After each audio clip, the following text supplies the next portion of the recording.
அனைவருக்கும் அன்பு வணக்கம். வேர்ல்டு ஜியோகிராஃபில கான்செப்ட் ஓரியன்டா இருக்கக்கூடிய மிக முக்கியமான 10 கேள்விகள் நம்ம பார்க்க போறோம். இந்த வீடியோவை பொறுத்த வரைக்கும் அட்மாஸ்பரிக் ரிவர் அப்படின்னா என்னன்னு பார்க்க போறோம். ஃபர்ஸ்ட் வேர்ல்டு ஜியோகிராஃபினா என்னன்னு உங்களுக்கு தெரியல, புதுசா படிக்கிறவங்களுக்கு சில பயம் இந்த வேர்ல்டு ஜியோகிராஃபினா இருக்கு.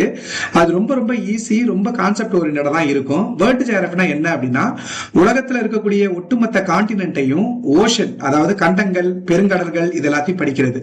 பெருங்கடல்கள்னா பசிபிக் பெருங்கடல், அட்லாண்டிக் பெருங்கடல், இந்தியன் பெருங்கடல், அதுக்கப்புறம் சதர்ன் ஓஷன், தெற்கு பெருங்கடல், அண்டார்டிக் பெருங்கடல் இது எல்லாத்தையும் படிக்கிறது. கான்டினென்ட்டை பொறுத்த வரைக்கும் Asia, Africa, Europe, north America, south America, Australia இது எல்லாத்தையும் நம்ம படிக்கிறது. அதே மாதிரி உலகத்தில் இருக்கக்கூடிய கிளைமேட் எப்படி இருக்கு, உலகத்துல எப்படி எப்படிலாம் ரிவர்ஸ் உருவாகுது, எங்க போய் அது கலக்குது, சோ கிளைமேட் சேஞ்ச் ஆகுறதுனால என்னென்ன மாற்றம்லாம் ஏற்படுது, குளோபல் வார்மிங்னா என்ன, இது எல்லாத்தையும் நம்ம படிக்கிறது தான் வேர்ல்டு ஜியோகிராஃபி. அப்புறம் டிஃபரெண்ட் டைப் ஆஃப் லேண்ட்ஃபார்ம், பல்வேறு வகையான நில தோற்றங்கள் இருக்குல்ல, அது எல்லாத்தையும் நம்ம படிக்கிறது. For example karst topography. Karst டோபோகிராஃபினா என்ன அப்படின்னா, காஸ்ட்னா சுண்ணாம்புன்னு அர்த்தம். அந்த சுண்ணாம்பு பாறையில சில நிலத்தோற்றங்கள் உருவாகும். அப்படின்னா என்னன்னு படிக்கிறது. வேர்ல்டு லெவல்ல இதை படிப்போம். சோ இதை இந்தியன் ஜியோகிராஃபினா என்ன அர்த்தம் அப்படின்னு கேட்டீங்கன்னா, இந்தியாவில் இருக்கக்கூடிய பாத்தீங்கன்னா இருக்கக்கூடிய பிசிக்கல் ஃபீச்சர், இயற்கை அமைப்பு என்னெல்லாம் இருக்கு, மவுண்டைன், பிளாட்டியூ, பிளைன்ஸ் இதெல்லாம் இருக்கு இல்லையா, அதாவது மலைகள், பீடபூமிகள், சமவெளிகள், அதுக்கப்புறம் இயற்கை தீவு, மேற்கு தொடர்ச்சி மலை, கிழக்கு தொடர்ச்சி மலை, இது எல்லாத்தையும் படிக்கிறது தான் பாத்தீங்கன்னா இந்தியன் ஜியோகிராஃபி அப்படின்னு நம்ம சொல்லுவோம். சோ ரொம்ப ரொம்ப சிம்பிள். இந்த வீடியோல எந்தெந்த கான்செப்ட்லாம் நம்ம பார்க்க போறோம்னா, ஃபர்ஸ்ட் கான்செப்ட் அட்மாஸ்பரிக் ரிவர்னா என்னன்னு பார்க்க போறோம். அட்மாஸ்பரிக் ரிவர்னா இப்போ நிலத்துல ஓடுதுல நதி, அந்த நதி போய் கடல்ல கலக்குது இல்லையா, அதே மாதிரியே வெப்பமண்டல பகுதியில இருந்து துருவத்தை நோக்கி வேகமாக காத்து பாத்தீங்கன்னா அப்படியே நதி ஓடுற மாதிரி போகும் வேகமா. சோ அதுல நிறைய நீராவி பாத்தீங்கன்னா அதிகமா சுமந்து செல்லும். அது போயிட்டு சில நிறைய பாத்தீங்கன்னா மழையை சில ஏரியாவில கொடுத்துரும். சோ அட்மாஸ்பரிக் ரிவர்னா என்னன்னு பார்க்க போறோம். அதுக்கப்புறம் மாலத்தீவு இருக்குல்ல, அந்த மாலத்தீவு ஐலண்ட் எப்படி உருவானது, பவளப்பாறையால உருவானதுன்னு சொல்றாங்க, அது எப்படி உருவானதுன்னு பார்க்க போறோம். அடுத்து இந்த பசிபிக் பெருங்கடல்ல இருக்கக்கூடிய வல்கானிக் பெல்ட்டை ரிங் ஆஃப் ஃபயர்னு சொல்லுவோம், நெருப்பு வளையம்னு சொல்றோம். அதையே அப்படி சொல்றோம். அதுக்கப்புறம் இது முக்கியமான கான்செப்ட், எல்னினோ விளைவுனா என்ன.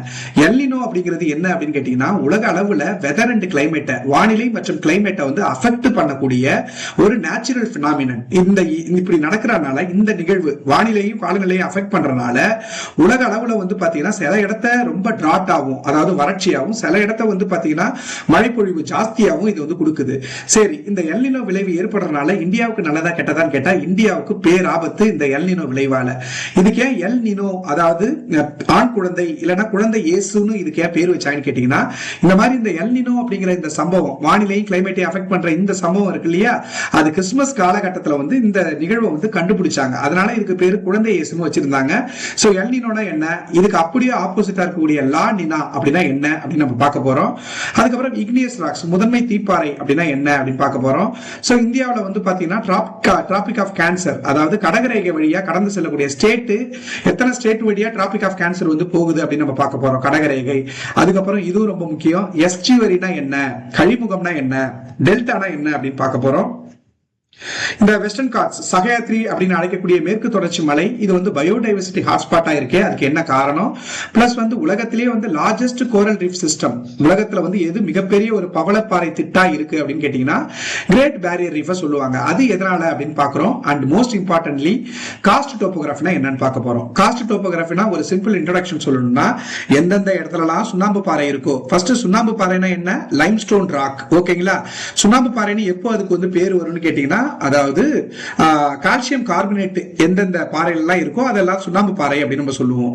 இப்போ கால்சியம் கார்பனேட் பாத்தீங்கன்னா கிரேட்டர் ஆர் ஈக்குவல் டு 70%, 70% மேல ஒரு பாறையில கால்சியம் கார்பனேட் இருந்துச்சு அப்படின்னா அதை சுண்ணாம்பு பாறை அப்படின்னு நம்ம சொல்லுவோம். அந்த சுண்ணாம்பு பாறையில இப்போ இதான் சுண்ணாம்பு பாறை அப்படின்னா காஸ்ட் டோபோகிராஃபி அப்படின்னா. சோ இப்ப மழை பெய்யுதுன்னு வச்சுக்கல, மழை பெய்யும் போது என்ன ஆகும்னா, அந்த தண்ணி எல்லாமே பெர்குலேட் ஆகும், அதாவது ஊடுருவும். உள்ள போயிட்டு அது என்ன பண்ணும்னா சில சேஞ்சை பண்ணி இன்னொரு வகையான நிலத்தோற்றத்தை உருவாக்கும். அதாவது எரோஷன் நடக்கும், உள்ள டெபாசிஷன் நடக்கும். இப்ப நான் சொல்றது மிக முக்கியமா நீங்க நோட் பண்ண வேண்டியது என்னன்னா, மழை பெஞ்சு கிரவுண்ட் வாட்டர் கீழே நிலத்துக்கு கீழே இருக்கக்கூடிய கிரவுண்ட் வாட்டரால பல்வேறு வகையான நிலத்தோற்றம், லேண்ட்ஃபார்ம் உருவாகும். அதாவது எரோஷனும் பண்ணும், டெபாசிஷனும் பண்ணும். அது எப்படி பாத்தீங்கன்னா என்னென்ன வகையான நிலத்தோற்றத்தை உருவாக்குது அப்படின்னு பார்ப்போம். ஸோ இதுக்கும் சில டைம்லலாம் வந்து வேர்ல்டுல நீங்க பார்த்துருப்பீங்க, வேர்ல்டுலயோ இல்லை இந்தியாவிலயோ பார்த்தீங்கன்னா போயிட்டே இருப்பாங்க, திடீர்னு வந்து ரோடு வந்து உள் வாங்கிடும், உள் வாங்கி திடீர்னு அந்த கார் எல்லாமே உள்ள போயிடும், அந்த அளவுக்கு இருக்கும். அது ஏன் அப்படிங்கறதெல்லாம் நம்ம வந்து பார்க்க போறோம். ஓகேங்களா? கொஞ்சம் பொறுமையா நீங்க கவனிச்சீங்க அப்படின்னா ரொம்ப சிம்பிளா வந்து நான் வந்து எளிமையா இதை வந்து நான் சொல்லிடுறேன். ஓகேங்களா? ஃபர்ஸ்ட் அட்மாஸ்பியரிக் ரிவர் அப்படின்னா என்ன அப்படின்னு கேட்டீங்கன்னா, எப்படி வந்து நதி மூவ் ஆகுதோ அதே மாதிரியே இப்போ வந்து ஒரு வேர்ல்டு வந்து குளோப் வந்து ஃபார் அண்டர்ஸ்டாண்டிங்காக நான் இதை போடுறேன். இப்போ உங்களுக்கே தெரியும், இது வந்து 0 டிகிரி ஈக்குவேட்டர் அப்படிங்கிறது சென்டர்ல இருக்கும். அதுக்கு மேல வந்து என்ன இருக்கும்னா 23 டிகிரி கடகரேகை, டிராபிக் ஆஃப் கேன்சர் வந்து பாத்தீங்கன்னா இருக்கும். டிராபிக் ஆஃப் கேன்சர் வந்து இருக்கும். கீழே 23 டிகிரி மகர ரேகை, டிராபிக் ஆஃப் கேப்ரிகான் வந்து பாத்தீங்கன்னா இருக்கும். டிராபிக் ஆஃப் கேப்ரிகான் அப்படி வந்து பாத்தீங்கன்னா இருக்கும். டிராபிக் ஆஃப் கேப்ரிகான் இருக்குமா? இப்போ இந்த அட்மாஸ்பியரிக் ரிவர்னா என்ன அப்படின்னா, அந்த அட்மாஸ்பியரிக் லேயர் வழியா, இப்போ இந்த ஈக்குவேட்டர் இருக்குன்னா, நிலநடுக்கோடு இருக்குன்னா, இங்க இது வந்து எப்பவுமே வந்து ஹீட்டா இருக்குமா? ஏன்னா சூரியனோட சன்னோட வெர்டிகல் ரேஸ் வந்து இங்க பரறனால இங்க ஹீட்டா இருக்கும். சோ எங்கெல்லாம் ஹீட் அதிகமா இருக்கோ அங்க பிரஷர் வந்து கம்மியா இருக்குமா? பிரஷர்னா என்ன? இங்க வந்து பாத்தீங்கன்னா இருக்கக்கூடிய காத்து வந்து பாத்தீங்கன்னா அதுதான் காத்து தான் பிரஷர், ஏர் பிரஷர் அப்படின்னு நம்ம சொல்லுவோம். இப்ப ஹீட் இங்க அதிகமா இருக்கு அப்படின்னா இந்த ஏர்லாம் என்ன ஆகிடும் அப்படின்னு கேட்டீங்கன்னா, பிரஷர் இந்த ஏர்லாம் வந்து மேல வந்து மூவ் ஆகும். அப்படி மேல மூவ் ஆகும்போது ஒரு ரிவர் மாதிரி, ஒரு நதி வந்து மூவ் ஆகுற மாதிரி நடந்ததுன்னா அதுக்கு பேர் அட்மாஸ்பியர் ரிவர் அப்படின்னு சொல்லுவாங்க. இப்போ அட்மாஸ்பியர் ரிவர்னா என்ன? இது வந்து மிக நீளமா இருக்கும், அதே மாதிரி நேரோவா இருக்கும், குறுகியதா இருக்கும். ஸோ அது வந்து போகும்போது என்ன பண்ணிடும்னா ஈரப்பதத்தை வந்து பாத்தீங்கன்னா அந்த காத்தோட அது மேல எடுத்துட்டு போகும். டிராபிக்கல் ரீஜன்ல இருந்து போல நோக்கி, துருவத்தை நோக்கி வந்து பாத்தீங்கன்னா காத்து ரிவர்ஸ் மாதிரி வந்து பாத்தீங்கன்னா ஓடும் வானத்துல. இப்போ வானத்துல நதி ஒன்னா எப்படி இருக்கும் அந்த மாதிரி இருக்கும் இதை பாக்குறதுக்கு. ஸோ அப்படி போகும்போது இது huge amount of water vapour, நிறைய நீராவி வந்து எடுத்துட்டு போகும், நிறைய வாட்டர் வேப்பரை எடுத்துட்டு போகும். அப்படி எடுத்துட்டு போய் அது எங்கெங்கெல்லாம் மோதுதோ, இப்போ மழை இருக்கு அப்படின்னா அது மோதுனா அந்த இடத்துல நிறைய மழையை வந்து கொடுத்துரும். இப்போ ரீசெண்டா யூஎஸ்ஏல கலிபோர்னியால வந்து பாத்தீங்கன்னா நிறைய மழையை அட்மாஸ்பியரிக் ரிவர் இந்த நிகழ்வால மழை வந்தது. அதனாலதான் வந்து பாத்தீங்கன்னா இது நியூஸ்ல வந்தது. அப்போ நேரோ பேண்ட் ஆஃப் மாய்ஸ்டர். அப்ப அட்மாஸ்பியர் ரிவர்னா என்னன்னு கேட்டீங்கன்னா, சோ ஈரப்பதம் இருக்குல்ல, அது வந்து ஒரு குறுகிய பட்டை மாதிரி அட்மாஸ்பியர்ல வந்து மூவ் ஆகும். அட்மாஸ்பியர்ல கீழே அந்த வெப்பமண்டல ரீஜன்ல இருந்து இப்படி வந்து பாத்தீங்கன்னா ரிவர்ஸ் மாதிரி வந்து பாத்தீங்கன்னா மேல வந்து மூவ் ஆகுறது, அததான் அட்மாஸ்பியர் ரிவர் அப்படின்னு சொல்லுவாங்க. அடுத்து பாருங்க, which one of the following is responsible for the formation of மாலத்தீவு ஐலண்ட்? மாலத்தீவு ஐலண்ட் உங்களுக்கு நல்லா தெரியும், இந்தியா இருக்கு அப்படின்னு கேட்டீங்கன்னா, இந்தியா இருக்கு அப்படின்னா சோ இந்த சைட்ல வந்து பாத்தீங்கன்னா அரேபியன் சி வந்து பாத்தீங்கன்னா இருக்கும். அரேபியன் சி வந்து பாத்தீங்கன்னா இருக்கும். சோ இந்த இடத்துல இந்த ரீஜன் கிட்ட வந்து பாத்தீங்கன்னா மாலத்தீவு வந்து பாத்தீங்கன்னா இருக்கும். இந்த மாலத்தீவு வந்து பாத்தீங்கன்னா இது ஒரு தீவு. தீவுனாவே உங்களுக்கு தெரியும், சுத்திரும் தண்ணி, நடுவுல நிலம் இருக்கும். இது எப்படி உருவானுச்சுன்னு சொல்றாங்கன்னா கோரல் ரீஃப் ஃபார்மேஷனால உருவானுச்சுங்கிறாங்க. கோரல் ரீஃப் ஃபார்மேஷனா என்ன? பவளப்பாறையால உருவானுச்சுங்கிறாங்க. சோ பவளப்பாறைனா என்னன்னு தெரியுமா? பவளம்னாலே ஒரு உயிரினம், அதாவது கடல்ல வந்து சூசன் தாலேன்னு ஒரு உயிரினம் இருக்கும். ஃபார் எக்ஸாம்பிள் இதான் கடல்னு வச்சுங்களேன். இந்த கடலுக்கு கீழே வந்து பாத்தீங்கன்னா வல்கானிக் ஐலண்ட், அதாவது எரிமலையால இங்க வந்து பாத்தீங்கன்னா மலைகள் வந்து பாத்தீங்கன்னா இருக்கும். இந்த மலைகள் இருக்குல்ல, அந்த மலைகளோட எட்ஜில இந்த சூசன் தாலே அப்படிங்கிற ஒரு மரைன் ஆர்கானிசம் ரொம்ப சின்னதா இருக்கும், ஒரு மரைன் டைனி ஆர்கானிசம் வந்து பாத்தீங்கன்னா வாழும். அதாவது இந்த வல்கானிக் ஐலண்ட்ல அதோட எட்ஜில வந்து பாத்தீங்கன்னா அதை ஒட்டி இது வாழ்ந்துட்டு இருக்கும். ஒட்டி வாழ்ந்ததுக்கு அப்புறம் குறிப்பிட்ட நாளுக்கு அப்புறம் அது இறந்துரும். இறந்ததுக்கு அப்புறம் அது என்னவா டெபாசிட் ஆகும்னா கால்சியம் கார்பனேட்டா டெபாசிட் ஆகும்.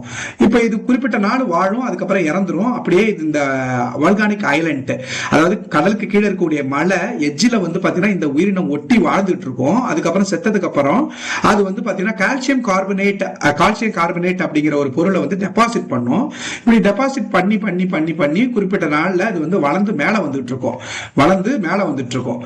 சோ நாட்கள் செல்ல செல்ல என்ன ஆகும்னா இந்த வல்கானிக் ஐலண்ட் வந்து பாத்தீங்கன்னா கீழே மூவ் ஆக இது வளர்ந்து மேல வரும். இப்படி கடல் மேற்பரப்புக்கு மேல வந்து பாத்தீங்கன்னா வந்து ஒரு சர்க்கிள் மாதிரி வந்து பாத்தீங்கன்னா ஃபார்ம் ஆகும். அப்படிதான் மாலத்தீவு உருவானதுன்னு சொல்றாங்க. அது மேலதான் வந்து பாத்தீங்கன்னா மனிதர்கள் வந்து வாழ்ந்துட்டு இருக்காங்க. அதை சுத்தி வந்து பாத்தீங்கன்னா கடல் வந்து பாத்தீங்கன்னா இருக்கு. ஓகேங்களா? நாலாபுரமும் வந்து தண்ணி இருக்கு. நடுவுல வந்து இந்த தீவு எப்படி உருவானுச்சுன்னா இப்படிதான் உருவானுச்சுக்கிறாங்க. புரியுதுல இது எப்படின்னு? அதாவது ஒரு மலை இருக்குன்னா அந்த மலையோட எட்ஜில வந்து கோரல், அதாவது பவளம் அப்படின்னாவே ஒரு உயிரினம், கடல்ல வாழக்கூடிய ஒரு சிறிய உயிரினம் வந்து வாழுது. அது வந்து பாத்தீங்கன்னா வாழ்ந்ததுக்கு அப்புறம் அது சாகும். செத்ததுக்கு அப்புறம் அது என்னவா மாறும்னா கால்சியம் கார்பனேட்டை வந்து படிய வைக்கும். அப்படி படிய வச்சு ஓகேங்களா. ஒரு குறிப்பிட்ட வருஷத்து, அதாவது பல பல்லாயிரம் வருஷமா இது நடக்கும்.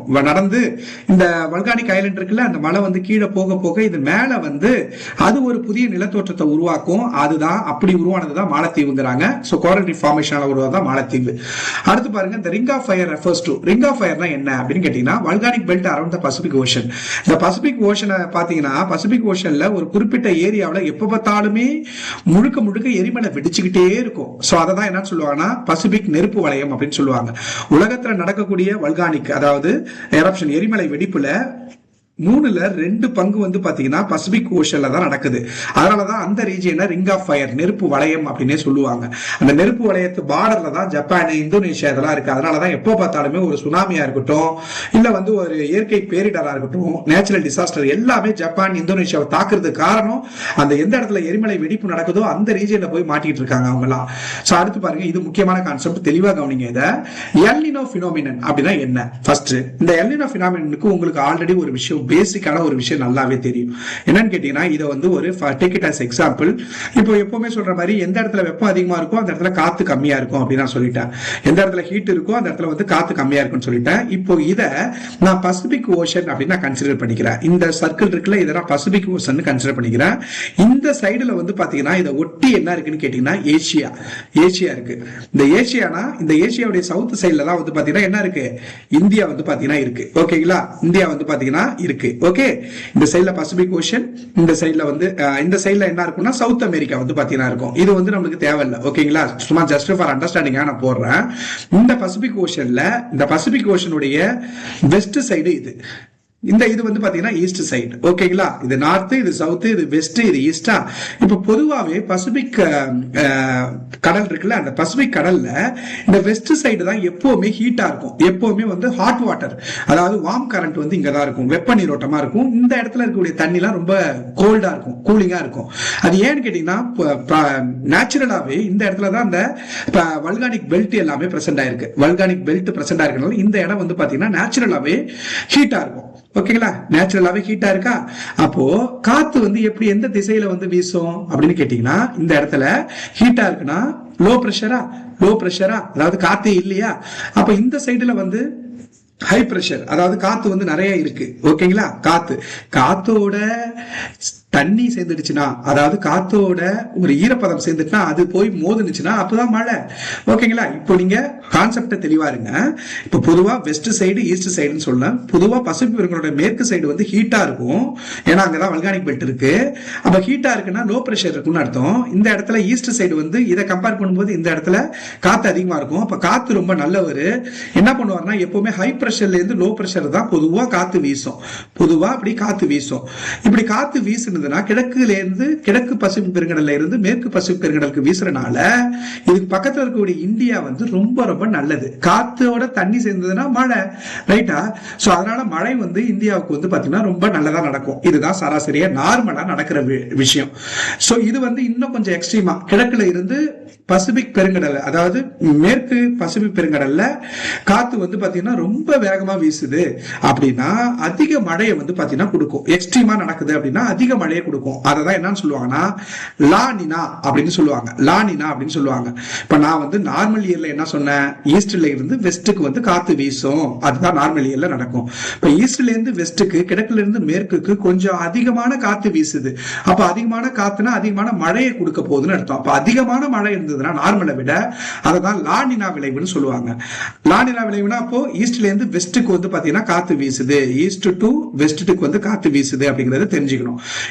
இதனால ரொம்ப ரொம்ப நல்லது. ஏன்னா காத்து நம்மளை நோக்கி வீசுறதுனால மழை பெய்யும். ஓகேங்களா, இதுக்கு அப்படியே ஆப்போசிட் தான் வந்து பாத்தீங்கன்னா எல் நினோ அப்படின்னு சொல்லுவாங்க. அப்ப எல் நினோனா என்ன அப்படின்னு கேட்டீங்கன்னா, இந்த வெஸ்ட் ரீஜியன் இருக்குல்ல, இந்த வெஸ்ட் ரீஜியன்ல ஹை பிரஷர் கிரியேட் ஆயிடும். ஓகேங்களா, வெஸ்ட் ரீஜியன்ல வெஸ்ட் சைடுல ஹை பிரஷர் கிரியேட் ஆயிடும். ஹை பிரஷர் கிரியேட் ஆகுது அப்படின்னா இங்க இருந்து காத்து லோ பிரஷர், அதாவது ஈஸ்ட் சைடுக்கு காத்து வீச ஆரம்பிக்கும். அப்ப இங்க இருக்கக்கூடிய இந்தியாவுக்கு என்ன ஆயிடும்னா காத்தே கிடைக்காது. சோ இங்க இருக்கக்கூடிய காத்தெல்லாம் இந்த சைடுல எடுத்துட்டு போயிடுது. அதனால வந்து பாத்தீங்கன்னா இந்தியா ஒரு மோசமான விளைவை சந்திக்கும். இந்த விளைவுக்கு பேர் தான் எல் நினோ விளைவு அப்படின்னு சொல்லுவாங்க. எல் நினோ விளைவு அப்படின்னு சொல்லுவாங்க. புரிஞ்சிருக்கும் நம்புறேன். சோ புரியல அப்படின்னா தயவு செஞ்சு கேளுங்க. ஓகேங்களா, சோ எல் நினோ விளைவுனா இன் ஷார்ட் சிம்பிளா சொல்லணும்னா, நார்மலா கிழக்கு பசிபிக் பெருங்கடல்ல இருந்து மேற்கு பசிபிக் பெருங்கடல் தான் காத்து வீசும். அதை ஒட்டி தான் மேற்க ஒட்டி தான் வந்து மேற்கு பசிபிக் ஒட்டி தான் இந்தியா இருக்கு. அதனால காத்து இந்த சைடு வீசுறதுனால நம்மளுக்கு நல்லது, நார்மலாவே நல்லதுதான் நடக்குது. ஓகே, தென்மேற்கு பருவகாலம் நடக்குது, அதுக்கு காரணமே இதுதான். இப்போ எல்னினோனா என்னன்னா அப்படியே ஆப்போசிட்ல நடக்கும், கன்ஃபியூஸ் பண்ணிக்காதீங்க. ஓகேங்களா? அடுத்த क्वेश्चन பாருங்க, which of the following is not an igneous rocks அப்படின்னு கேட்டீங்கன்னா, ஃபர்ஸ்ட் igneous rocksனா என்ன அப்படின்னு கேட்கும்போது உங்களுக்கு நல்லாவே தெரியும். சோ இதுதான் வந்து பாத்தீங்கன்னா பூமியோடைய மேலோடு கிரஸ்ட். அப்படின்னா இந்த ரெண்டு மேலோட ரெண்டு பிளேட்டும் மோதுது அப்படின்னா அததான் நிலநடுக்கம் அப்படின்னு சொல்லுவோம். அப்படி மோதும் போது ஒரு கேப் ஏற்படும். அப்ப கீழே இருக்கக்கூடிய அந்த மேக்மாலா இருக்குல்ல, அதாவது பாறை, அந்த மோல்டன் ராக் எல்லாம் கீழே இருக்கும் இல்லையா, அது என்ன ஆகும், இந்த வெண்ட் வழியா வந்து பாத்தீங்கன்னா மேல வரும். இது மேல போயிட்டே இருக்காது, ஏன்னா பூமிக்கு ஈர்ப்பு விசை இருக்கு. சோ ஒரு கட்டத்துல கீழே இறங்கி வரும். இப்ப லிக்விடா செமி லிக்விடா மேல போனது கீழே வந்து பாத்தீங்கன்னா பூமியின் மேற்பரப்புல சர்ஃபேஸ்ல வந்து பாத்தீங்கன்னா டெபாசிட் ஆகும். டெபாசிட் ஆகுதுன்னா சாலிட் ஆகும், திடமா மாறி அது ஒரு ஸ்ட்ரக்சர் உருவாக்குதுல, இதான் என்னன்னு சொல்லுவோம்னா இக்னியஸ் ராக்ஸ், தீப்பாறை அப்படின்னு சொல்லுவோம். முதன்மை பாறை, அதாவது மலை, மவுண்டின். ஓகேங்களா? இப்படி உருவாகும். அதுக்கப்புறம் இதனுடைய செடிமெண்ட் பேந்து பேந்து பேந்து என்ன ஆகுதுன்னா செடிமெண்டால அது போய் அந்த செடிமெண்ட் வந்து கீழே விழும். அதுக்கப்புறம் ரெயின், அதுக்கப்புறம் விண்டு இதெல்லாம் அடிச்சு ஒரு இடத்துல அது டெபாசிட் ஆகி செடிமெண்டரி ராக் வந்து பாத்தீங்கன்னா உருவாகும். அதாவது முதன்மை பாறையோட செடிமெண்டால உருவனால இதை செடிமெண்டரி ராக்னு சொல்லுவோம். இன்னொரு ராக் இருக்கு, நிறைய இந்த ரெண்டு பாறையிலுமே நிறைய ஹீட் பிரஷர் அதிகமா கொடுக்க கொடுக்க மெட்டமார்பிக் ராக், உருமாறிய பாறை வந்து உருவாகும், நம்ம படிச்சிருப்போம். ஓகேங்களா? இப்போ எது இக்னியஸ் ராக்ஸ் எது இல்ல அப்படிங்கிறாங்க. கிரானைட், பசால்ட், அதுக்கப்புறம் கேப்ரோ, இது எல்லாமே முதன்மை தீப்பாறை. மார்பிள் வந்து ஒரு உருமாறிய பாறைக்கு எக்ஸாம்பிள். அது எப்படி உருமாறிய பாறைக்கு எக்ஸாம்பிள்னா, இந்த லைம்ஸ்டோன் இருக்குல்ல, சுண்ணாம்பு, இந்த சுண்ணாம்பு வந்து பாத்தீங்கன்னா அதிக ஹீட் பிரஷர் கொடுத்தோம்னா அதுதான் மார்பிளா மாறும். மார்பிளா வந்து பாத்தீங்கன்னா மாறும். அப்ப மார்பிள் அப்படிங்கிறது வந்து ஒரு மெட்டமார்பிக் ராக், ஒரு உருமாறிய பாறை. அதனால கிரானைட், பசால்ட், கேப்ரோ இது எல்லாமே இக்னியஸ் ராக்ஸ்ல வரும். மார்பிள் அப்படிங்கிறது சுண்ணாம்பு பாறை தான், லைம்ஸ்டோன் தான் வந்து மார்பிளா வந்து அதிக ஹீட் பிரஷர் கொடுத்தோம்னா மாறுது. சோ மார்பிள் வந்து மெட்டமார்பிக் ராக்குக்கு எக்ஸாம்பிள், உருமாறிய பாறைக்கு வந்து எக்ஸாம்பிள். மெட்டமார்பிக் ராக்னா இதை இன்னும் ஹீட் ஓவர் ஹீட் பிரஷர் கொடுத்தோம்னா இது திருப்பி இக்னியஸ் ராக்ஸா மாறும். அந்த இக்னியஸ் ராக்ஸ் அதனுடைய செடிமெண்டால செடிமெண்டரி ராக் உருவாகும். அந்த செடிமெண்டரி ராக்கை இன்னும் ஹீட் பிரஷர் கொடுத்தோம்னா மெட்டமார்பிக் ராக்கா உருவாகும். சோ இததான் ராக் சைக்கிள் அப்படின்னு சொல்லுவாங்க. அடுத்து பாருங்க, tropic of cancer passes through how many state in India அப்படின்னு கேட்டீங்கன்னா, சோ உலக வரைபடத்துல வந்து கடகரேகை வழியா எந்தெந்த ஸ்டேட்லாம் வந்து பாத்தீங்கன்னா கடகரேகை வழியா கிராஸ் பண்ணக்கூடிய ஸ்டேட் எதுன்னு கேட்டீங்கன்னா, ஃபர்ஸ்ட் குஜராத். ஓகே, குஜராத். அதுக்கு அடுத்து இருக்கக்கூடிய ராஜஸ்தான், அதுக்கு அடுத்து இருக்கக்கூடிய மத்திய பிரதேஷ், அதுக்கப்புறம் அடுத்து இருக்கக்கூடிய சத்தீஸ்கர், அதுக்கு அடுத்து இருக்கக்கூடிய வெஸ்ட் பெங்கால், அதுக்கு அடுத்து இருக்கக்கூடிய திரிபுரா, அதுக்கப்புறம் மிசோரம். ஓகேங்களா? சோ எது அப்படின்னு கேட்டீங்கன்னா குஜராத், அதுக்கப்புறம் ராஜஸ்தான், அதுக்கப்புறம் மத்திய பிரதேஷ், அதுக்கப்புறம் சத்தீஸ்கர். 4 ஸ்டேட் வந்துருச்சா? சத்தீஸ்கர், அதுக்கப்புறம் வந்து பாத்தீங்கன்னா என்ன இருக்கு, ஜார்க்கண்ட், அதுக்கப்புறம் வெஸ்ட் பெங்கால், அதுக்கப்புறம் திரிபுரா, அதுக்கப்புறம் மிசோரம். இதுதான் இந்த 8 ஸ்டேட் தான் வந்து டிராபிக் ஆஃப் கேன்சர் வழியா கடக்குது. இதே உலக அளவுல கேட்டாங்கன்னா அதுவும் ரொம்ப ரொம்ப ஈஸி. கடகரேகை வழியா கடந்து செல்லக்கூடிய எந்தெந்த நாடுகள் வழியா டிராபிக் ஆஃப் கேன்சர் வந்து பாத்தீங்கன்னா கடக்குது அப்படின்னு கேட்டீங்கன்னா, சோ எதுன்னு கேட்டீங்கன்னா இந்தியா. சோ இந்தியாவை நீங்க ஈஸியா ஞாபகம் வச்சுக்கலாம் இல்லையா? இந்தியா அப்படிங்கும் போது இந்த டிராபிக் ஆஃப் கேன்சர் தான் இந்தியாவை சரிபாதியா பிரிக்குதா? சோ இப்படி பாத்தீங்கன்னா டிராபிக் ஆஃப் கேன்சர் இப்படி இருக்குன்னா 23 டிகிரி கேன்சர் இருக்கு இல்லையா, இதுதான் இந்தியாவை சரிபாதியா பிரிக்குது அப்படின்னு பாத்தீங்கன்னா இந்தியா. அதுக்கப்புறம் இருக்கக்கூடிய பங்களாதேஷ், அதுக்கப்புறம் மியான்மர் இருக்கும், அதுக்கப்புறம் சைனா, தைவான், ஜப்பான் இதெல்லாம். அப்புறம் இந்த சைடு பாத்தீங்கன்னா ஓமன் டச் ஆகும். அடுத்து வந்து பாத்தீங்கன்னா யுனைடெட் அரப் எமிரேட்ஸ், அதுக்கப்புறம் வந்து பாத்தீங்கன்னா சவுதி அரேபியா இருக்கும். அதுக்கப்புறம் இங்க வந்து பாத்தீங்கன்னா ஆப்பிரிக்கா கான்டினென்ட் வந்து சென்டர்ல வந்து பாத்தீங்கன்னா இருக்குமா. ஆப்பிரிக்கால வந்து பாத்தீங்கன்னா எந்தெந்த கான்டினென்ட்லாம் டச், எந்தெந்த கண்ட்ரிலாம் டச் பண்ணணும்னு கேட்டீங்கன்னா மொரிட்டானியன் அப்படின்னு சொல்லுவாங்க. மொரிட்டானியன். ஓகே, மொரிட்டானியன். அப்புறம் இது ஆப்பிரிக்கா கண்ட்ரி. அதுக்கப்புறம் மாலி. ஓகே, மாலி. அதுக்கப்புறம் வந்து பாத்தீங்கன்னா அல்ஜீரியா. அதுக்கப்புறம் வந்து பாத்தீங்கன்னா லிபியா. அதுக்கப்புறம் வந்து பாத்தீங்கன்னா எகிப்து. சோ இந்த ஆப்பிரிக்கா பொறுத்த வரைக்கும் ஒரு கீவேர்டு சொல்றேன் நான், மேல் அப்படின்னு ஞாபகம் வச்சுங்க. மேல் அப்படின்னு ஞாபகம் வச்சுங்க. இந்த எம் ஃபார் மொரிட்டானியன், அதுக்கப்புறம் Mali. A for Algeria. Algeria கூட நீங்க நைஜீரியாவும் ஞாபகம் வச்சுக்கணும், அதுவும் டச் ஆகுது. L for Libya, E for எகிப்து. மேல் அப்படின்னு ஞாபகம் வச்சுக்கோங்க. மொரிட்டானியன், அதுக்கப்புறம் மாலி, அப்புறம் அல்ஜீரியா. அல்ஜீரியா கூட நீங்க நைஜீரியா ஞாபகம் வச்சுக்கணும். அடுத்து லிபியா, எகிப்து, இந்த மேல ஞாபகம் வச்சுங்க. அடுத்து இருக்கக்கூடிய நார்த் அமெரிக்கா இருக்குல்ல, அந்த நார்த் அமெரிக்கால 2 பிளேஸ் தான் டச் பண்ணுது. அது என்னன்னு கேட்டீங்கன்னா ஒன்னு மெக்சிகோ, இன்னொன்னு வந்து பாத்தீங்கன்னா நார்த் அமெரிக்கா பொறுத்த வரைக்கும் ஒன்னு வந்து பாத்தீங்கன்னா மெக்சிகோ, இன்னொன்னு வந்து பாத்தீங்கன்னா பஹாமஸ் அப்படிங்கிற ஒரு இடம், மெக்சிகோ அண்ட் பஹாமஸ். ஓகேங்களா? சோ இத நல்லா ஞாபகம் வச்சுங்க. அடுத்து பாருங்க, which are the following river forms an estuary அப்படின்னு கேட்டீங்கன்னா, ஃபர்ஸ்ட் எஸ்டியூரினா என்ன தெரியுமா? நர்மதாவும் தபதி தான் இந்த எஸ்டியூரி உருவாக்கும். எஸ்டியூரினா என்ன அப்படின்னு கேட்டீங்கன்னா, ஜஸ்ட் லிசன் பண்ணுங்க. இங்க வந்து நான் எழுதுறேன். எஸ்டியூரி அப்படின்னா என்னன்னா, இப்போ வந்து ஒரு நதி வந்து பாத்தீங்கன்னா போகுது அப்படின்னா அது கடைசியா எங்க போய் கலக்கும்? கடல்ல போய் கலக்கும். இந்த கடல்ல போய் கலக்கும். ஓகே, இந்த நதி வந்து பாத்தீங்கன்னா அப்படியே போய் கடல்ல கலந்துருது, எந்த ஒரு படிய வைக்கலனா அது வந்து எஸ்டியூரியை ஃபார்ம் பண்ணுதுன்னு அர்த்தம். எஸ்டியூரி அப்படின்னு அர்த்தம்.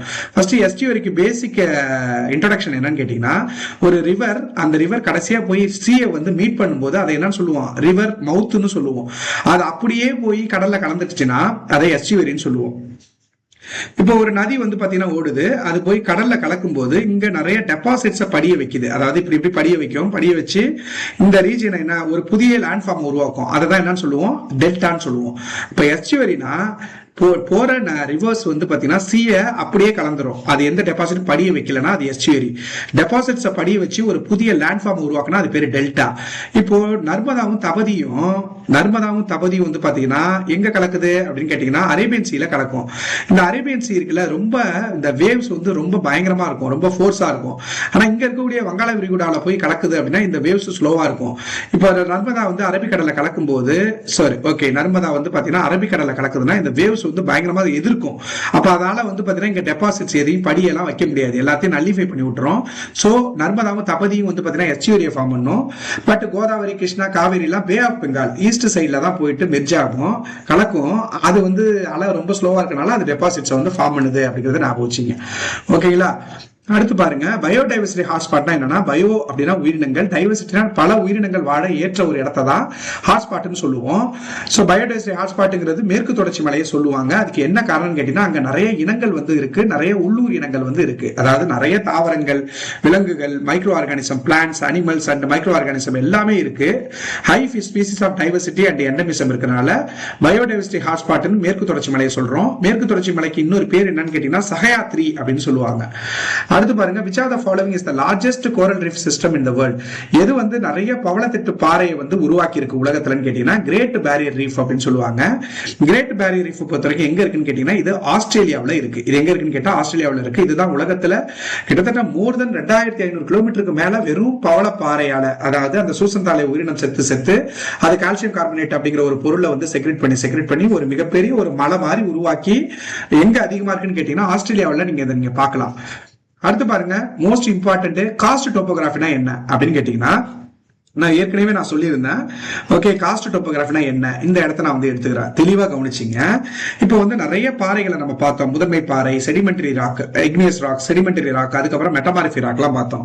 அதே மாதிரி ஒரு ஏரியா இருக்கு, அது முழுக்க இந்த இது வந்து பாத்தீங்கன்னா இந்த இடத்துல ஃபுல்லாவே என்ன இருக்குன்னா சுண்ணாம்பு பாறை அப்படின்னா. ஃபர்ஸ்ட் சுண்ணாம்பு பாறைனா என்னன்னு கேட்டீங்கன்னா அதுக்கு இன்னொரு பேர் தான் காஸ்ட் டோபோகிராஃபி. காஸ்ட் நிலத்தோற்றம் அப்படின்னாலும் சுண்ணாம்பு பாறை நிலத்தோற்றம்னாவும் ஒண்ணுதான். இந்த சுண்ணாம்பு பாறை நிறைய லேண்ட்ஃபார்ம் உருவாக்குது. அப்போ இந்த சுண்ணாம்பு பாறையில மட்டும்தான் அந்த நிலத்தோற்றம் உருவாகும். ஃபார் எக்ஸாம்பிள் இங்க வந்து ஒரு இக்னியஸ் ராக்ஸ் இருக்குன்னு வச்சுங்க, தீப்பாறை இருக்குன்னு வச்சு, இது ரொம்ப ஸ்ட்ராங்கா இருக்குமா, இதுக்குள்ள வந்து இப்போ மழை, இதுக்கு மேல வந்து பாத்தீங்கன்னா மழை வந்து பொழியுது அப்படின்னா இதுக்குள்ளலாம் அது பெர்குலேட்டே ஆக முடியாது. ரெயின் வந்து பாத்தீங்கன்னா உள்ளவே இது உள்ள போக முடியாது. சுண்ணாம்பு பாறை இருந்தாதான், கால்சியம் கார்பனேட் தானே சுண்ணாம்பு பாறை, அதுக்குள்ள ஈஸியா உள்ள வந்து அதெல்லாம் ஈஸியா ஊடுருவ முடியும். இப்போ வந்து பாத்தீங்கன்னா மழை பொழியுது அப்படின்னா இதுக்குள்ள வந்து போய் இது வந்து பாத்தீங்கன்னா உள்ளுக்குள்ள இந்த இருக்கக்கூடிய கிரவுண்ட் வாட்டர் இருக்குல்ல, அந்த கிரவுண்ட் வாட்டர் வந்து பாத்தீங்கன்னா நிறைய நிலத்தோற்றத்தை லேண்ட்ஃபார்ம் வந்து உருவாக்கும். அப்படி அது உருவாக்கக்கூடிய நிலத்தோற்றம் என்ன அப்படின்னு கேட்டீங்கன்னா, இதை நீங்க பாத்தீங்கன்னா ஜஸ்ட் அடிங்க, இது வந்து மேபி சுண்ணாம்பு பாறையா இருந்தாதான் மேல இருந்து மழை பெஞ்சதுன்னா அந்த மழை வந்து உள்ள போய் எரோஷன் பண்ணும், அரிச்சடிச்சு ஒரு வகையான நிலத்தோற்றத்தை உருவாக்கும். அப்புறம் அது போய் படிய வைக்கிறனால சில நிலத்தோற்றத்தை உருவாக்கும். ஃபர்ஸ்ட் படிய வைக்கிறது அப்படின்னா என்னன்னு பாத்துறோம். நம்ம டெபாசிஷனல் லேண்ட்ஃபார்ம் ஆஃப் காஸ்ட் டோபோகிராஃபினா என்னன்னு பார்ப்போம். இப்போ டெபாசிஷனல் லேண்ட்ஃபார்ம் ஆஃப் காஸ்ட் டோபோகிராஃபி, அதாவது சுண்ணாம்பு பாறை நிலத்தோற்றம் என்னன்னு கேட்டீங்கன்னா, இப்போ இந்த மழை தண்ணி உள்ள போகுதா, உள்ள போயிட்டு இது போய் தண்ணி வந்து கீழே வந்து சொட்டுமா, சொட்டி என்ன ஆகும்னு கேட்டீங்கன்னா கீழே இருந்து வந்து பாத்தீங்கன்னா மேல ஒரு சின்ன கத்தி வந்து பாத்தீங்கன்னா வச்சா எப்படி இருக்கும் அந்த மாதிரி வந்து, அதாவது பாம்பு புத்து இருக்குல்ல, அது மாதிரி கிரவுண்ட்ல இருந்து மேல வந்து பாத்தீங்கன்னா இப்படி வந்ததுன்னா அதுக்கு பேரு ஸ்டாலக்மைட் அப்படின்னு சொல்லுவாங்க. என்னன்னு சொல்லுவாங்க? ஸ்டாலக்மைட் அப்படின்னு சொல்லுவாங்க. ஸ்டாலக்மைட் அப்படின்னு சொல்லுவாங்க. இது சுண்ணாம்பு பாறையா இருந்தனால தானே அங்க இருக்கக்கூடிய கிரவுண்ட் வாட்டர் என்ன பண்ணுது, ஒரு புதிய நிலத்தோற்றத்தை உருவாக்குது. அதுக்கு பேரு ஸ்டாலக்மைட்னு சொல்லுவாங்க. இதுவே இப்ப மேல இருந்து மழை பெஞ்சதுன்னு சொன்னேன். அந்த மழை பெஞ்சது வந்து மேல இருந்து தண்ணி வந்து பாத்தீங்கன்னா சொட்டி சொட்டி இந்த இடத்துல அது படிஞ்சு படிஞ்சு மேல இருந்து கீழே வந்து பாத்தீங்கன்னா ஒரு கத்தியை தொங்க விட்டா எப்படி இருக்கும், ஸ்வாடை வந்து மேல இருந்து தொங்க விட்டா எப்படி இருக்கும், ஃப்ரம் சீலிங்ல இருந்து கீழே வந்து இப்படி தொங்குனுச்சுன்னா அதை என்னன்னு சொல்லுவாங்கன்னா ஸ்டாலக்டைட் அப்படின்னு சொல்லுவாங்க. ஸ்டாலக்டைட் அப்படின்னு சொல்லுவாங்க. இப்ப கிரவுண்ட்ல இருந்து மேல எழுமுனுச்சுன்னா அது ஸ்டாலக்மைட். ஜி ஞாபகம் வச்சுக்கணும். இதே மேல இருந்து சீலிங்ல இருந்து கீழே கத்தி தொங்குற மாதிரி இருந்துச்சுன்னா அது பேரு ஸ்டாலக்டைட் அப்படின்னு சொல்லுவாங்க.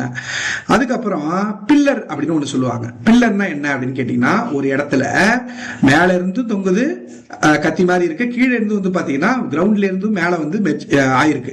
இது ரெண்டும் சேர்ந்து ஒரு பில்லர் மாதிரி தோணும். அப்ப ஸ்டாலக்மைட்டும் ஸ்டாலக்டைட்டும் ஒரே இடத்துல சந்திக்கல, அது வந்து பாக்குறதுக்கு பில்லர் மாதிரி இருக்கும். அதை தான் பில்லர்னு சொல்லுவோம். ஸ்டாலக்மைட்டும் ஸ்டாலக்டைட்டும் எங்க ஜாயிண்ட் ஆகுதோ அதை தான் பில்லர் அப்படின்னு சொல்லுவோம். ஓகேங்களா? அடுத்த ஃப்ளோ ஸ்டோன்னா மேல இருந்து உள்ள போன இந்த சுண்ணாம்பு பாறையில லைம் ஸ்டோன் ராக்ல உள்ள போன தண்ணி வந்து பாத்தீங்கன்னா அங்கங்க அப்படியே ஸ்டோன் மாதிரி வந்து பாத்தீங்கன்னா படிஞ்சு இப்படி இருக்கும். அப்படி இருந்தா அது பேரு ஃப்ளோ ஸ்டோன் அப்படின்னு சொல்லுவாங்க. ஃப்ளோ ஸ்டோன் அப்படின்னு சொல்லுவாங்க. இந்த மாதிரி இது எரோஷனால என்னென்ன ஸ்ட்ரக்சர் உருவாக்குது அப்படின்னு கேட்டீங்கன்னா, அதுல ஃபர்ஸ்ட் சிங்க் ஹோல் அப்படின்னு சொல்லுவாங்க. என்னது? சிங்க் ஹோல் அப்படின்னு சொல்லுவாங்க. இந்த சிங்க் ஹோல் தான் அப்படின்னா என்னன்னு கேட்டீங்கன்னா, இப்போ இந்த மாதிரி ஒரு ஸ்ட்ரக்சர் நீங்க நிக்கிற இடம் கீழே சுண்ணாம்பு பாறையா இருக்குன்னு வச்சுங்க. அப்ப அது என்ன பண்ணும் அப்படின்னா மழை பெஞ்சு அந்த இடத்த வீக்காக்கி விட்டுருமா. அப்ப சிங்க் ஹோல்னா என்னன்னு கேட்டீங்கன்னா, இந்த இடத்துல இப்ப இந்த பாறை இருக்குன்னு கேட்டீங்கன்னா நம்மளுக்கு தெரியாது மேல என்ன பாறைன்னா கீழே இருக்கிறதுலாம் தெரியாது நம்மளுக்கு. இப்போ சிங்க் ஹோல்னா என்னன்னு கேட்டீங்கன்னா திடீர்னு டக்குன்னு ஒரு குழி விழுந்துரும். ஓகேங்களா? ஒரு குழி வந்து விழுந்துரும். இந்த குழியை வந்து பாத்தீங்கன்னா இப்போ மழை இப்படி போயிட்டு இருக்கு வண்டி அப்படின்னா இப்ப என்ன உள்ளதான் போய் விழும். ஓகேங்களா? சோ இப்படி வந்து ஒரு குழி விழுது இல்ல, அது பாக்குறதுக்கு ஃபனல் ஷேப் ஸ்ட்ரக்சர்ல வந்து பாத்தீங்கன்னா இருக்கும். சோ இததான் என்னன்னு சொல்லுவாங்கன்னா சிங்க் ஹோல். சிங்க் மாதிரியே இருக்குல்ல அப்படியே, அதனால இது பேரு சிங்க் ஹோல் அப்படிங்கிறாங்க. சப்போஸ் இப்போ வந்து அப்படியே ஒரு சர்க்கிளா ஒரு கிண்ண மாதிரி உடஞ்சி விழுதுன்னு வச்சீங்களேன், இதை என்னன்னு சொல்லுவாங்கன்னு கேட்டீங்கன்னா கொலாப்ஸ் சிங்க் அப்படின்னு சொல்லுவாங்க. புரியுதுங்களா? ரொம்ப ரொம்ப சிம்பிள் தான். போயிட்டு இருக்க ரோடு திடீர்னு உள்வாங்கிடுச்சுன்னா எப்படி இருக்கும் அதை ஞாபகம் வச்சுட்டு கேளுங்க. இது வந்து சுண்ணாம்பு பாறையில தான் இப்படி நடக்கும். ஓகேங்களா? இது எரோஷனால வருது. இப்போ இப்படி ஃபனல் ஷேப்ல உருவானா அது பேரு சிங்க் ஹோல். இப்படி ஒரு வெசல் மாதிரி ஓகே திடீர்னு ஒரு குழி ரோட்ல வந்து திடீர்னு ஒரு குழி வந்து உள்வாங்கிடும். மேல இருந்து ஒரு இரும்பு குண்டை போட்டா திடீர்னு அந்த இடம் எப்படி இருக்கும் அந்த மாதிரி இருந்ததுன்னா அது பேரு கொலாப்ஸ் சிங்க். இதுக்கு இன்னொரு பேர் என்னன்னு கேட்டீங்கன்னா டோலைன் அப்படின்னு சொல்லுவாங்க. கொலாப்ஸ் சிங்க்கு இன்னொரு பேர் என்னது? டோலைன் அப்படின்னு சொல்லுவாங்க. ஓகேங்களா? இப்போ ஒரு இடத்துல ஒரே ரீஜியன்ல இந்த மாதிரி சிங்க் ஹோல் இப்படி வந்து ஃபனல் ஷேப்லயும் கீழே வந்து ஒரு பள்ளம் உருவாயிருக்கு. அப்புறம் கொலாப்ஸ் சிங்க் அதாவது டொலைன் மாதிரி ஸ்ட்ரக்சரும் ஒரே இடத்துல இருந்துச்சுன்னா அதை என்னன்னு சொல்லுவாங்கன்னு கேட்டீங்கன்னா அந்த ரீஜியனே பள்ளத்தாக்கா மாறிடும். அதாவது வேலி சிங்க்ஸ். ஓகே, வேலி சிங்க்ஸ் அது பேர் என்னன்னு சொல்லுவாங்க? ரெண்டுமே சேர்ந்ததுன்னா சிங்க் ஹோலும் கொலாப்ஸ் சிங்கும் சேர்ந்ததுன்னா அது என்னன்னு சொல்லுவோம்? வேலி சிங்க் அப்படின்னு சொல்லுவாங்க. இல்லைன்னா அதுக்கு இன்னொரு பேர் என்னன்னு கேட்டீங்கன்னா உவலா அப்படின்னு சொல்லுவாங்க. புரியுது இல்ல? உவலாஸ் அப்படின்னு சொல்லுவாங்க. ஓகேங்களா? இப்போ இன்னொரு விஷயம் நான் உங்களுக்கு சொல்றேன். ரெண்டு இது சொல்றேன். என்னன்னு கேட்டீங்கன்னா கிளிண்ட்னா என்ன, அதுக்கப்புறம் கிரிக்குனா என்னன்னு சொல்றேன். இப்போ நீங்க பாத்தீங்கன்னா பொதுவா வறட்சியான இடம், விவசாயிகள் வந்து பெரிதும் வறட்சியான இடத்துல இருக்கிறாங்கன்னு கேட்டீங்கன்னா அந்த களிமண் தரையை காட்டுவாங்க. தெரியுமா? களிமண் தரையை காட்டுவாங்க. அது எப்படி இருக்குன்னா இப்படி ஸ்லாபா இருக்கும். ஓகே, இப்படி ஸ்லாபா காட்டியிருப்பாங்க. ஓகே, சோ இந்த மாதிரி சுண்ணாம்பு பாறையில இந்த மாதிரி இருந்தா எப்படி இருக்கும்? ஓகேங்களா? சோ கிளிண்ட்னா என்னன்னு கேட்டீங்கன்னா இந்த மாதிரி ஸ்லாப் மாதிரி வெடிச்சு இருந்ததுன்னா சுண்ணாம்பு பாறை வெடிச்சு போயிடுச்சுன்னா அதுக்கு பேரு கிளிண்ட் அப்படின்னு சொல்லுவாங்க. இப்போ இதுக்கு நடுவுல இருக்கக்கூடிய டிப்ரெஷன் இருக்குல்ல, இந்த டிப்ரெஷன் இருக்குல்ல, இதை என்னன்னு சொல்லுவாங்கன்னா கிரிக் அப்படின்னு சொல்லுவாங்க. GRI கிரிக் அப்படின்னு சொல்லுவாங்க. இது என்னன்னு புரியுது இல்ல? சோ இது நான் சொல்றது சுண்ணாம்பு பாறையை வச்சு. ஓகேங்களா? அடுத்து பாத்தீங்கன்னா இன்னொன்னு பாருங்களேன். இன்னொன்னு ரொம்ப ரொம்ப இன்ட்ரெஸ்டிங்கான ஒரு ஃபேக்ட் இது செனோட்ஸ் அப்படின்னு சொல்லுவாங்க. செனோட்ஸ்னா என்னன்னா இப்ப அதே மாதிரி வந்து பாத்தீங்கன்னா டேக் இட் அஸ் எக்ஸாம்பிள். என்னது செனோட்ஸ் அப்படிங்கிறதுக்கு நான் சொல்றேன். இங்க பாருங்க, இந்த இடத்துல நான் போடுறேன் பாருங்க. செனோட்ஸ் அப்படின்னா CENOTES அப்படின்னு சொல்லுவாங்க. செனோட்ஸ்னா என்னன்னா இப்ப அதே மாதிரி இது வந்து பாத்தீங்கன்னா லைம் ஸ்டோன் ராக்கா. இப்ப லைம் ஸ்டோன் ராக்னா வந்து பாத்தீங்கன்னா மழை, அதாவது ரெயின் வந்து பாத்தீங்கன்னா பெய்யுது அப்படின்னா இது உள்ள போய் என்ன ஆகும் அப்படின்னு கேட்டீங்கன்னா இது ஒரு இடத்துல வந்து டெபாசிட் ஆயிட்டே இருக்குமா இந்த கிரவுண்ட் வாட்டர்லாம், அது போய் போய் ஒரு குறிப்பிட்ட நேரத்துக்கு அப்புறம் அது வந்து ஃப்ரோஸ் ஆயிடும். ஓகேங்களா, ஃப்ரோஸ் ஆயிடும், ஃப்ரோஸ் ஆயிடும், ஒரு உறைஞ்சி போயிடும். உறைஞ்சி போனதுக்கு அப்புறம் ஒரு குறிப்பிட்ட நாளுக்கு அப்புறம் இது என்ன ஆகும்னு கேட்டீங்கன்னா, அது ஒரு அழகான ஒரு ஸ்விம்மிங் பூல் மாதிரி மாறிடும். ஒரு ஸ்விம்மிங் பூல் மாதிரி மாறிடும். நீங்க நிறைய பார்த்திருப்பீங்க, போய் இந்த இது வந்து மேல் தோற்றம், இது சர்ஃபேஸ், இதுக்கு சர்ஃபேஸ், இங்க இருந்து ஜம்ப் பண்ணி இதுல குதிப்பாங்க. அழகா இருக்கும் இது பாக்குறதுக்கு. ஓகேங்களா, சோ இந்த மாதிரி இருக்கும். ஓகேங்களா, அப்ப செனோட்ஸ்னா என்னன்னு கேட்டீங்கன்னா, அண்டர் கிரவுண்ட்ல ஒரு ஸ்விம்மிங் பூல் மாதிரி வந்து உருவாகும். ஒரு குளம் கட்டினா எப்படி இருக்கும் அந்த மாதிரி இருக்கும். அது பேரு செனோட்ஸ். ஓகேங்களா, அப்புறம் நிறைய கேவ்ஸ் மாதிரி உருவாகும். அப்புறம் வந்து பாத்தீங்கன்னா தெர்மோகிராஸ்ட் அப்படிங்கிற ஸ்ட்ரக்சர்லாம் உருவாகும். ஓகேங்களா, சோ இது ரொம்ப ரொம்ப இன்ட்ரெஸ்டிங்கா இருக்கும். ஓகேங்களா, இப்போ அப்ப காஸ்ட் டோபோகிராஃபி அப்படிங்கிறது லைம் ஸ்டோனோட தொடர்புடையது. சுண்ணாம்பு பாறை எங்க இருக்கோ அங்கதான் இந்த காஸ்ட் டோபோகிராஃபி வரும். நன்றி, வணக்கம். ஏதாச்சும் டவுட் இருந்தது அப்படின்னா கமெண்ட் பண்ணுங்க. இந்த வீடியோ லென்த்தா இருக்கு அப்படின்னா அதுல நிறைய கண்டென்ட் இருக்கு. நான் தேவையில்லாம டைம் வேஸ்ட் பண்ணலன்னு நினைக்கிறேன். எனிவே, சோ உங்களுக்கு ஏதாச்சும் டவுட் இருந்தது அப்படின்னா நீங்க கமெண்ட் பண்ணுங்க. Thank you so much.